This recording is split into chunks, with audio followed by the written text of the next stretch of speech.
Kementerian Kesehatan dan Ikatan Dokter Anak Indonesia telah menerima laporan peningkatan kasus gangguan ginjal akut pada anak. Sejak Januari hingga 18 Oktober 2022, tercatat 206 kasus dengan 99 kasus meninggal dunia. Jumlah kasus tersebar di 20 provinsi. Perkembangan kasus yang dikenal dengan nama Acute Kidney Injury atau AKI ini tertinggi terjadi pada periode Agustus dan September. Hingga Rabu siang, Dinas Kesehatan dan Ikatan Dokter Anak Indonesia (IDAI) Sumatera Utara mendata ada 12 kasus gangguan ginjal akut progresif atipikal. 7 orang diantaranya meninggal dunia. 6 orang meninggal saat dirawat di RSUP Haji Adam Malik Medan, seorang lagi meninggal di salah satu rumah sakit swasta di Medan.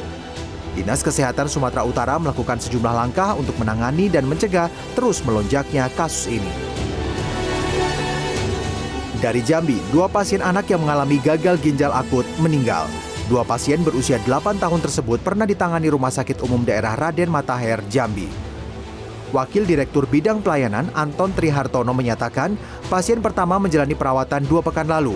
Meski sempat mendapat tindakan cuci darah sebanyak 5 kali, namun nyawanya tidak tertolong. Sementara pasien kedua yang dirawat pekan lalu meninggal dunia sebelum mendapat penanganan cuci darah. Kedua anak ini mengalami gejala awal demam dan berkemih sedikit.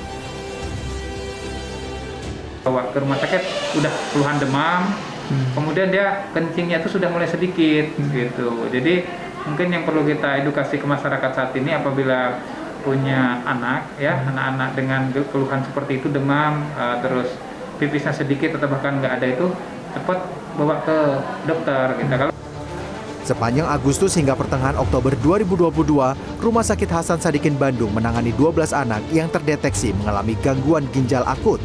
Pasien-pasien tersebut berasal dari Kota Bandung, Kabupaten Bandung, dan daerah lainnya.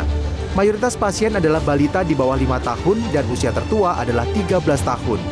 Dari jumlah itu, beberapa pasien sembuh dan ada juga yang meninggal dunia. Di Jawa Timur, 24 anak terdeteksi terjangkit penyakit ini. Data IDAI Jawa Timur menyebutkan, penyakit gagal ginjal akut anak terdeteksi di Kota Surabaya dan Malang. Data ini berdasarkan jumlah pasien yang dirujuk ke Rumah Sakit Sutomo Surabaya dan Rumah Sakit Umum Daerah Saiful Anwar Malang. Di Jawa Timur, hanya 2 rumah sakit ini yang memiliki fasilitas cuci darah yang dibutuhkan dalam penanganan kasus gagal ginjal akut pada anak. Masyarakat diimbau untuk waspada memberikan obat pada anak, khususnya dalam penggunaan obat dalam bentuk sirup. Jadi memang banyak sekali golongan obat yang bisa mengganggu ginjal. Hanya memang syaratnya ginjalnya baik dan hidrasi, airnya itu cukup, maka itu gangguan tersebut bisa diminimalisir. Saat ini penyebab penyakit gagal ginjal akut pada anak masih dalam penelitian.